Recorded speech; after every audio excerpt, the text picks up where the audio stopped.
lifts our spirits up. So I'm proud to be here at B.A.M. once again, and to thank people like Coco Killingsworth, the true believers who always say that this is the place we can enrich people's hearts and minds and their souls. So I want to thank her as the president of the Brooklyn Academy of Music.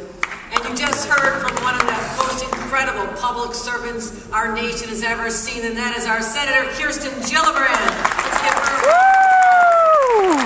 How blessed are we to have the majority leader of the United States Senate, our very own Brooklyn's own Chuck Schumer, who we just heard from.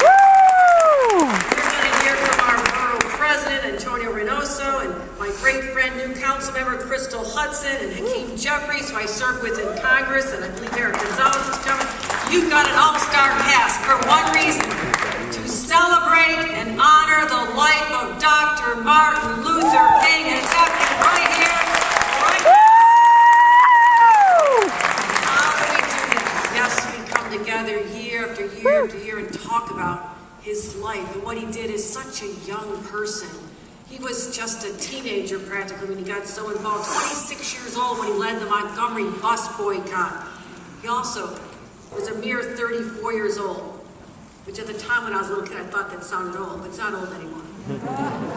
He planned the March on Washington as a 34-year-old young man, and he wrote some of history's most powerful, poignant letters to leaders around the world to fight for a cause he believed in to his core.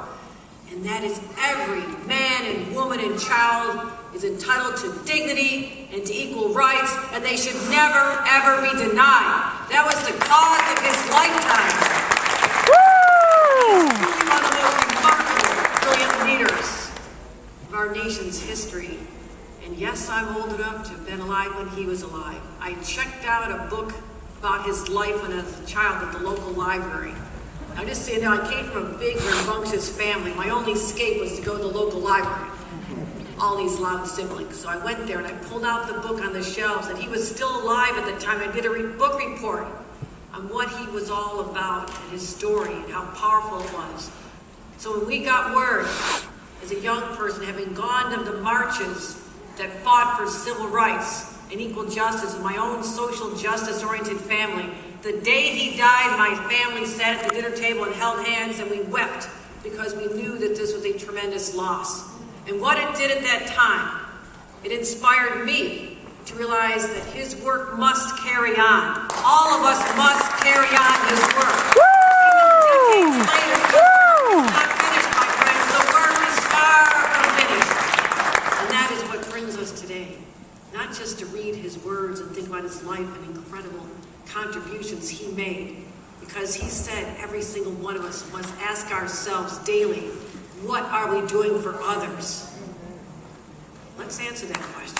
What are we doing for each other at this time when so many have been knocked down by this pandemic? We didn't see this coming, but when it hit us nearly 2 years ago, 2 years, we've had to suffer under the clouds of this pandemic and COVID and Delta and Omicron. Please let it stop, God. Let it stop. Lift us up, because what this did is it showed society's cracks. It held up a mirror to injustices that have been there so long, because why did more black men and women die from COVID than they should have? Why did they not live in an area with quality health care that would have lift them up from that? Why are they still suffering not having homes at this time? Why are they the hardest ones to find jobs for? Because as I declared when I signed a bill to law on December 23rd, my first batch of bills as governor, I signed a bill introduced by Senator Kevin Parker and Assemblymember Taylor Garland that declared that racism is a public health crisis today. It is a public health crisis. Now, I have Dr. Bassett, one of the extraordinary individuals who leads my health department. She is convening people together and say, why are there healthcare deserts? Why are there disparities? We will get the answers, my friend, because Dr. King would have asked for us to do that. So today, I think about all the areas we have to do so much more. And the rights that every child should have to have a great education. You heard from Senator Gillibrand, making education an essential right. and bringing our schools into this era where we finally revere them for what they do. They launch our children out into the world with great possibilities. Our education has to be funded, and my budget tomorrow is going to have record spending in education because we're going to invest in our children just like Dr. King would want to do. We're going to help with health care and housing and so many areas we have a lot of work to do. Come on now, baby. And we're also going to tackle issues and ask hard questions. Why are the maternal mortality rates so high for Black women? What is going on? Because that is a disgrace here in 2022. It should not be happening. Why are people still falling between the cracks? We're going to get to this. And I want to know that I have an incredible team of individuals and working together with our community leaders, our clergy, all of our elected officials. We will find the answers. So we look at that mountaintop in the distance, one that Dr. King spoke of but never got there himself. I'm saying, my friends, let's pack up. Let's put on our hiking boots. Get your backpacks ready because we're going to that mountaintop together.